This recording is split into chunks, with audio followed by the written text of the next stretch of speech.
महाराष्ट्र विधानसभेची निवडणूक 20 नोव्हेंबर रोजी होत आहे. सर्व राजकीय पक्ष व उमेदवार यांच्या माध्यमातून प्रचाराचा धडाका सुरू आहे. सिंधुदुर्ग जिल्ह्यात लक्षवेधी लढत होत असलेल्या कुडाळ मालवण मतदारसंघाकडे सर्वांचे लक्ष लागून आहे. या मतदारसंघातले सर्वात तरुण उमेदवार म्हणून जे रिंगणात आहेत हे म्हणजेच अनंतराज पाटकर आपल्या आज सोबत आहेत. आपले निवडणूक विजन तसेच सामाजिक व राजकीय काम करत असतानाचे आपले ध्येय धोरण या सर्वाबाबत आपण आज जाणून घेणार आहोत. नमस्कार. स्काय न्यूज टुडे मार्फत आपले मनपूर्वक स्वागत. सर्वात प्रथम आधी मी तुमच्या स्काय न्यूज टुडेचं धन्यवाद देतो की माझ्यासारख्या सर्वसामान्य एका युवा कार्यकर्त्याची आपण मुलाखत घेत आहे. कारण काय आजपर्यंत मी अनेक अनुभव घेतले राजकीय प्रवासात माझ्या. कारण की मी अगदी लहान वयात असल्यापासून या राजकारणाच्या प्रवासात उतरलो. पण काही न्यूज चॅनल्स आहेत किंवा काही पत्रकार आहेत जे आमच्यासारख्या सर्वसामान्य कार्यकर्त्यांना ह्या राजकीय प्रवासात पहिल्यापासूनच गृहीत न धरून चाललेले आहे.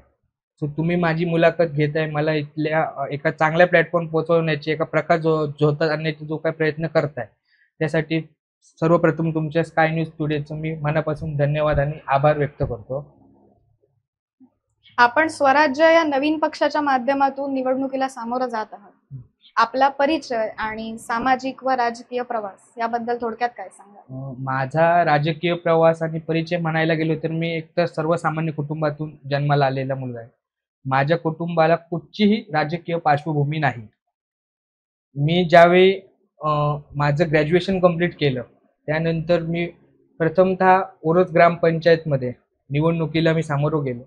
तिथे मी ओरोसमधील प्राधिकरण वसाहत नवनगर विकास प्राधिकरणचा जो वॉर्ड आहे तिथून मी निवडणूक लढवली आणि पहिल्याच प्रयत्नात मी यशस्वी झालो आणि तिथे मी ग्रामपंचायत सदस्य म्हणून मी ग्रामपंचायतीवर निवडून गेलो. त्यानंतर राजकीय क्षेत्रात काम करता करता अनेक मोठ्या पक्षांमध्ये मी प्रवास करताना भारतीय जनता पार्टी या पक्षात प्रवेश केला आणि तिथून मग माझा राजकीय प्रवास गेली 10 वर्ष सुरू होता. त्यानंतर काही कारणास्तव मी त्या पक्षातून बाहेर पडलो. कारण काय मला एक माझं स्वतःचं अस्तित्व राजकारण असू दे किंवा समाजकारण असू दे या जिल्ह्यात मला निर्माण करायचं आहे. त्यासाठी मी माझी एक वेगळी वाट सुरू करून अपक्ष म्हणून ह्या कुडाळ मालवण विधानसभेत 2 वर्ष कार्यरत होतो. विविध सामाजिक उपक्रम असतील, कला क्रीडा उपक्रम असतील किंवा शैक्षणिक आरोग्य विविध क्षेत्रात मी माझं काम करत करत आज या प्लॅटफॉर्मवर आलो की मला सन्माननीय संभाजीराजेंनी म्हणजे महाराष्ट्र स्वराज्य पक्ष आणि परिवर्तन महाशक्ती जी आपल्या महाराष्ट्रातली तिसरी आघाडी आहे आणि परिवर्तन करण्यासाठी म्हणून या पक्षातून मला उमेदवारी जाहीर मिळाली आणि मी या इलेक्शनमध्ये आज तुमच्यासमोर उमेदवार म्हणून रिंगणात आहे. आता आपण पाहायला गेलं तर ही जी 2024 ची निवडणूक आहे ही आधीसारखी राहिलेली नाही. खास करून सिंधुदुर्ग जिल्ह्याकडे आणि कुडाळ मालवण या मतदारसंघाकडे विशेषतेने लक्ष आहे, तेही सर्व महाराष्ट्राचं. तर अशा वेळी बाकी सर्व उमेदवार बाजूला सरून अनंतराज पाटकरच का, याबाबत काय सांगाल? अनंतराज पाटकर का असं म्हणण्यापेक्षा एक सर्वसामान्य युवा नेतृत्व जे बाबा एका सर्वसामान्य कुटुंबातून एक यशस्वी प्रयत्न म्हणजे कुठेतरी बाबा आपण युवकांना एक प्लॅटफॉर्म देण्याकरिता या क्षेत्रातून पुढे संधी मिळालेली आहे मला महाराष्ट्र स्वराज्य पक्षातर्फे. ती कुठेतरी दिलेल्या संधीचं सोनं करण्यासाठी मी या क्षेत्रातून ह्या विधानसभेसाठी मी निवडणूक लढवत आहे. अनंतराज पाटकरच का असं म्हणायला गेले तर गेला जो मागील 10 वर्षात नाही तर गेल्या मागील 30 वर्षाचा जर इतिहास बघायला गेला आपल्या सिंधुदुर्ग जिल्ह्याचा किंवा ह्या विधानसभेच्या काही 15 ते 20 वर्षाचा इतिहास काढायला गेलो तर अनेक गोष्टी आहेत की ते कुडाळ मालवणमध्ये इथले जे आजी माजी कोण आमदार असतील, इतर कोण राजकीय वरिष्ठ मंडळी असतील त्यांच्याकडून ते होताना दिसले नाहीत. आणि सर्वात जास्त आताचा जो काळ आहे तो युवकांनी प्रोत्साहित करण्याचा काळ आहे. कारण का आजची जर पिढी जर वाया गेली, गेल्या 10 वर्षात गेलीच आहे पिढी वाया, पण ह्या पुढची पण पिढी वाया जाता कामा नये म्हणून युवक म्हणून मला लोकांनी निवडून द्यावं किंवा मी त्यांच्या समोर येण्याचा जो प्रयत्न करतोय माझ्या माध्यमातून, त्यासाठी म्हणून या इलेक्शनमध्ये मला वाटलं की इतर 2 उमेदवार सोडून माझ्यासारख्या एक नवख्या चेहऱ्याला इथल्या सर्व मतदार राजांनी चान्स द्यावा. आता पाहायला गेलं तर कुडाळ मालवण या मतदारसंघातून आपण सर्वात युवा नेतृत्व म्हणून पुढे येत आहात. तर एक युवा म्हणून या जिल्ह्यासाठी आणि कुडाळ मालवण या मतदारसंघासाठी आपलं विजन काय असेल? जिल्ह्यासाठी आणि कुडाळ मालवणसाठी विजन माझं बघायला गेलं तर माझं विजन आहे सर्वसामान्य लोकांसाठी आणि इथल्या जो युवक वर्ग आहे त्यांसाठी आहे. तर बघायला गेलं तर मी ह्या क्षेत्रात ज्यावेळी उमेदवारी मी लढवतोय कुडाळ मालवण विधानसभेची, त्यावेळी मी कुठचेही आश्वासन देण्यासाठी जसे इतर पक्षातील लोक देत आहेत व इतर नेते मंडळी देत आहेत ते आश्वासन देण्यासाठी नाही, तर जो काही बदल घडायला पाहिजे गेल्या 20 वर्षात घडायला हवा होता किंवा गेल्या 10 वर्षात इथे कुडाळ मालवणच नाही तर पूर्ण जिल्ह्यामध्ये, तर तो बदल घडवण्यासाठीचं एक माझं विजन आहे.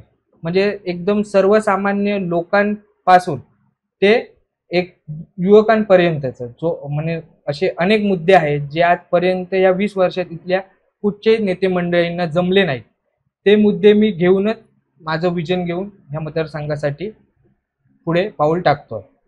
आता विजन माझं म्हणायला गेलं तर सर्वात प्रथम महत्वाची गोष्ट म्हणजे रस्ते पाणी ही गोष्ट आहे, पण हे रस्ते पाणी ह्या गोष्टी मूलभूत आपल्याला पुरवण्यासाठी स्थानिक स्वराज्य संस्था आहेत. तिथे आमदारांनी कितपर्यंत लक्ष घालावं, एका गावातील रस्ता असू देत किंवा एका जिल्हा परिषद मतदारसंघातील रस्ते असू देत किंवा इतर कुठचे पाण्याच्या प्रकल्पांसाठी छोट्या मोठ्या आमदारांनी लक्ष घालायचं. त्यासाठी आपल्याकडे स्थानिक स्वराज्य संस्था आहेत, म्हणजे तशी ग्रामपंचायत लेवल आहेत, जिल्हा परिषद लेवल आहेत, पंचायत समिती लेवल आहे. तर रस्ते पाण्यापुरतीच मर्यादित आमदार असायला नको, तर त्या व्यतिरिक्त जाऊन पुढे एक विजन असायला पाहिजे. ते म्हणजे महत्वाचं म्हणजे आरोग्य. आज जर आरोग्य यंत्रणा आपल्या जिल्ह्यातली जर आपण बघायला गेलो तर पूर्णपणे मायनस लेवलला आरोग्य यंत्रणा आहे. 20-25 वर्षापूर्वीचा काळ होता तो आपण म्हणू शकतो की एवढी प्रगल्भ यंत्रणा म्हणजे अत्याधुनिक यंत्रणा त्यावेळी कार्यरत नव्हती आणि आणणं कठीण नव्हतं. पण आताचा जो काळ आहे ना, जसं जग पुढे पुढे फास्ट वावरायला लागलंय, म्हणजे लोकांचं जसं जसं पुढे पुढे जगाचा काय म्हणतो तो आपण विस्तार व्हायला लागलाय, म्हणजे वाढती लोकसंख्या विचार करायला गेलो तर आज आरोग्य यंत्रणेला सर्वात महत्व दिले गेले.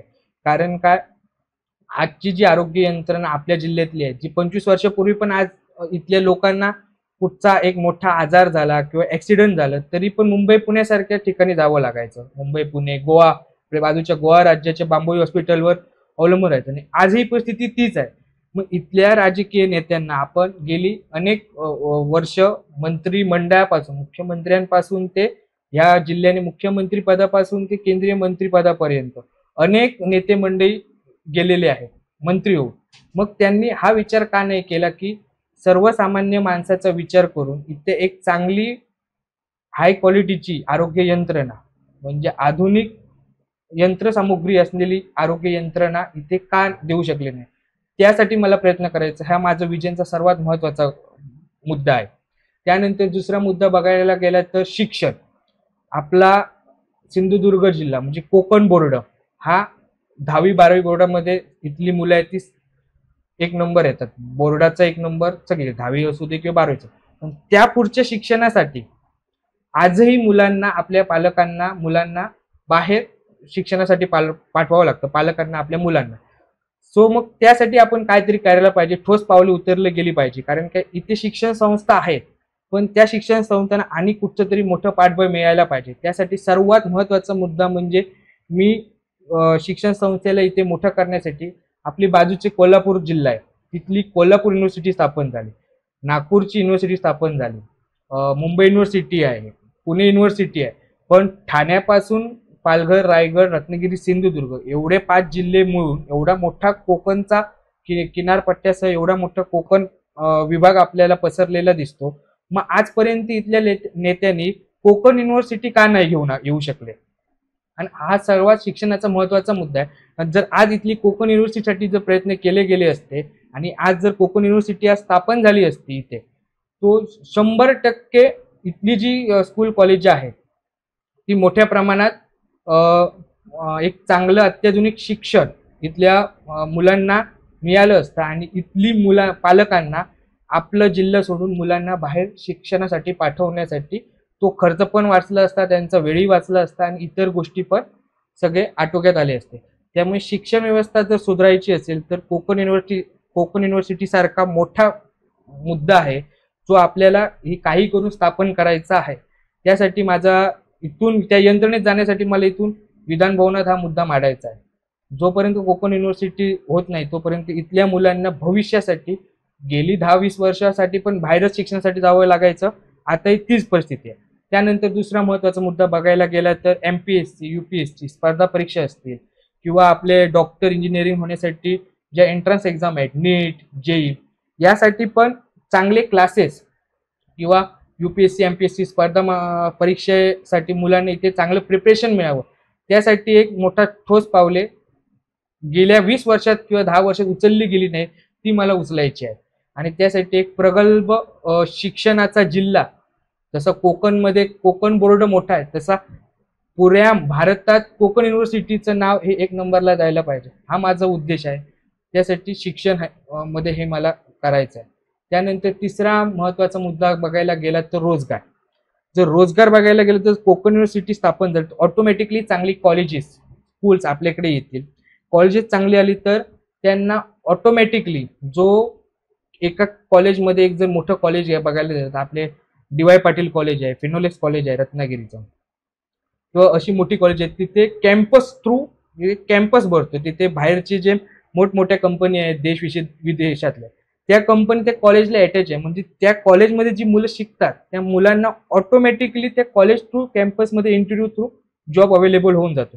म्हणजे तो एक मुद्दा कोकण युनिव्हर्सिटी आल्याने ऑटोमॅटिकली रोजगाराचा एक थोडाफार मुद्दा आपण मिटवू शकतो मुलांचा. कारण का आपल्या कॉलेजमध्ये शिकून मुलं आपल्याच जिल्ह्यात शिकून आपल्याच कॉलेजच्या कॅम्पस टू इंटरव्ह्यू थ्रू बाहेर परदेशात किंवा इतर स्वतःच्या जिल्ह्यात किंवा इतर देशात नोकरीसाठी जाऊ शकतात.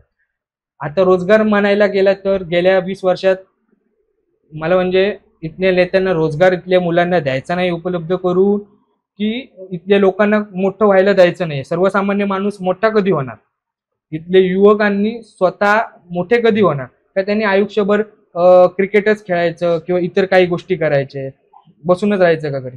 हा हेतू नाही ना. आजच्या युवक पिढी आपल्याला जर जिल्हा मोठा करायचा असेल, आपल्या जिल्ह्याचं नाव जर भारतावर न्यायचं असेल आणि आपला जिल्हा जर सुख समृद्धीने जर भरलेला असायला पाहिजे तर महत्वाची सर्वात गोष्ट म्हणजे इथल्या प्रत्येक सर्वसामान्य कुटुंब असू दे, गोरगरीब प्रत्येक युवकांना आणि प्रत्येक घरात एक नोकरदार वर्ग म्हणजे एक रोजगार निर्माण व्हायला पाहिजे, घरात एक तरी निर्माण. मग आजपर्यंत एवढी लोक म्हणजे हे जे माझ्यापेक्षा वरिष्ठ नेते आहेत, काही मोठ्या मोठ्या मंत्री पदावर गेलेली लोक आहेत, मग त्यांनी कधी एक मोठी किर्लोस्कर सारखी कंपनी किंवा एक मोठा प्रोजेक्ट का घेऊन येऊ शकले नाही इकडे?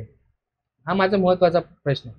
कारण का आज आपली जर कुडाळची MIDC बघायला गेलो तर तिथे बघितल्यावर असं वाटतं की नक्की ती MIDC आहे की कबाडखाना आहे.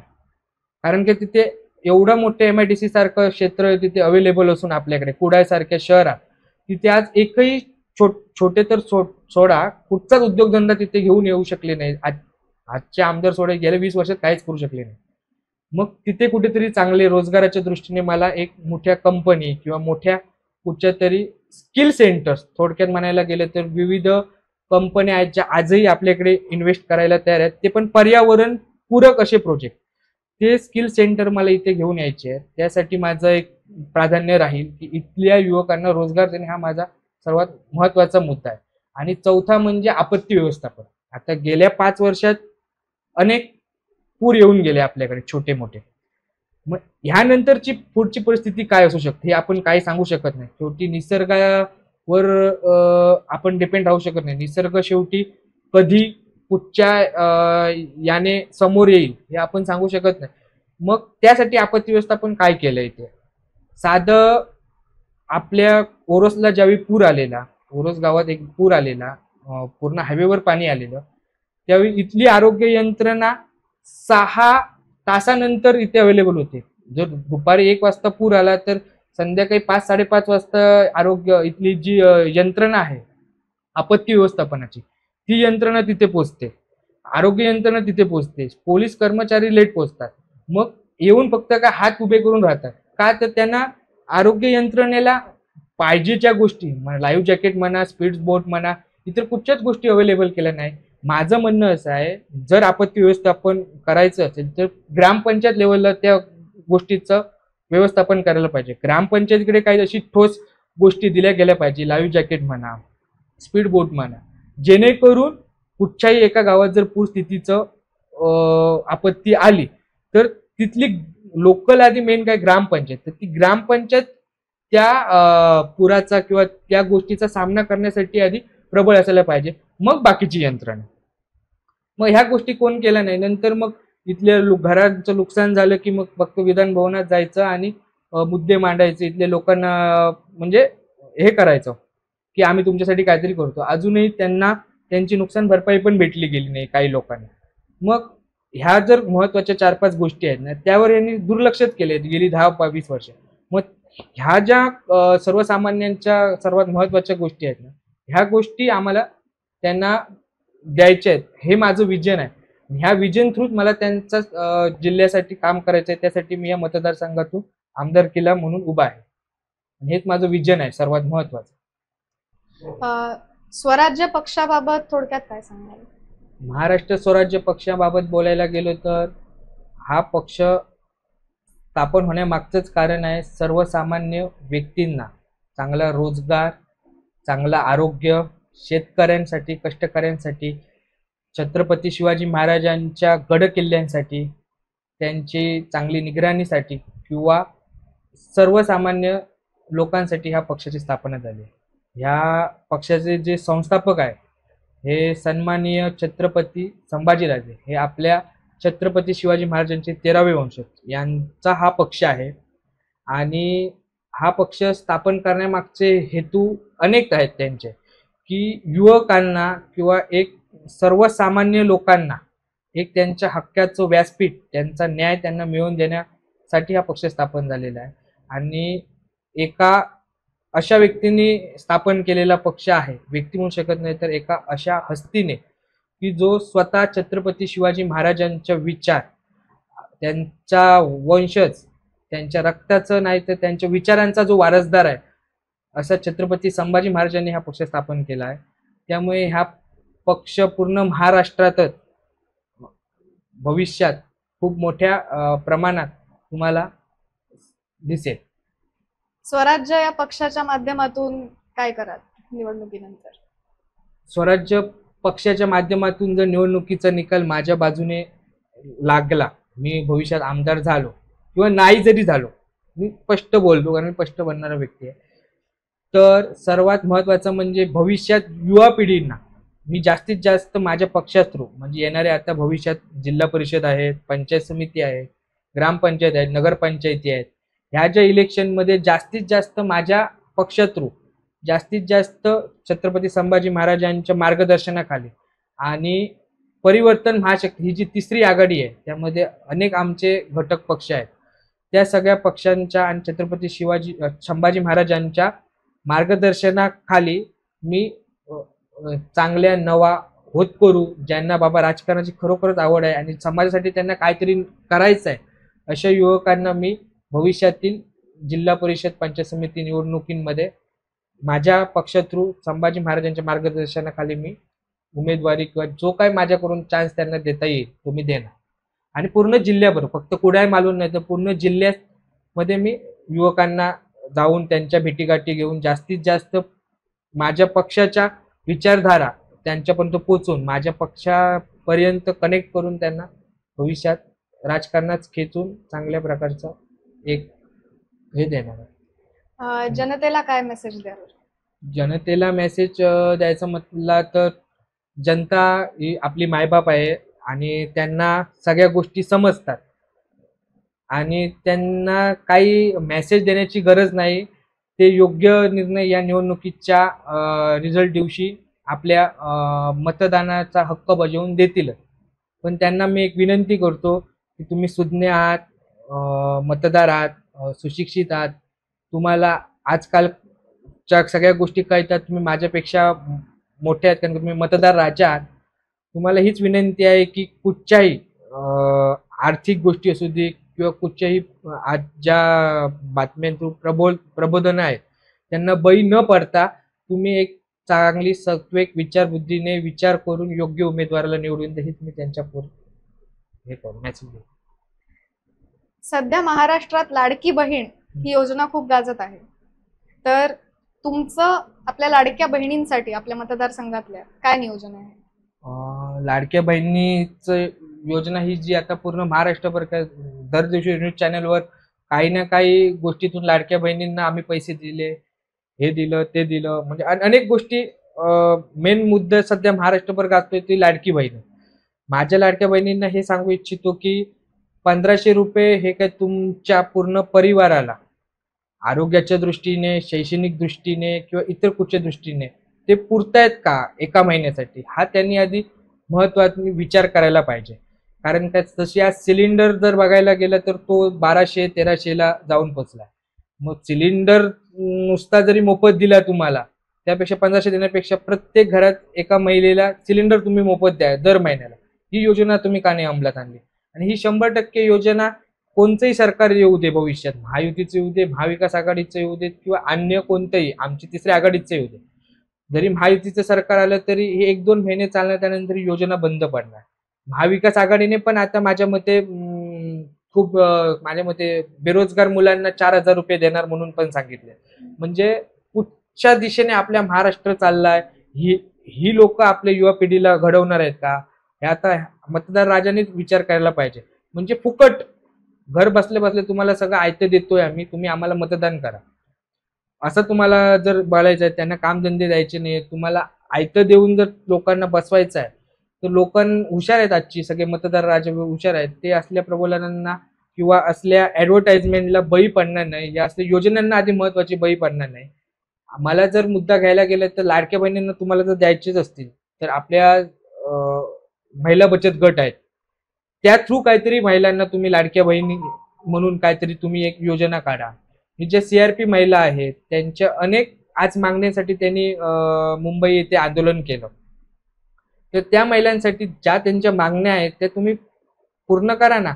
आता असे उमेद अभियानाअंतर्गत जे काही महिला असतील, मग त्या पशुसखी असतील, CRP महिला असतील, उद्योग सखी असतील, अशा महिलांना तुम्ही प्रोत्साहन देऊन कायमस्वरूपी मानधनवर त्यांना त्या ठिकाणी त्यांच्या गावात परमनंट असा काहीतरी उद्योगधंदा द्या की जेणेकरून त्या महिला तो बचत गट आपल्या स्वतःच्या पायावर उभा राहून आपल्या फॅमिली सकट त्या गावाचं, त्या तालुक्याचं, त्या वाडीचं सगळ्यांचं एक हे तयार करतील. त्यांना योग्य ते भांडवल तयार करून ते स्वतः चालवू शकतील.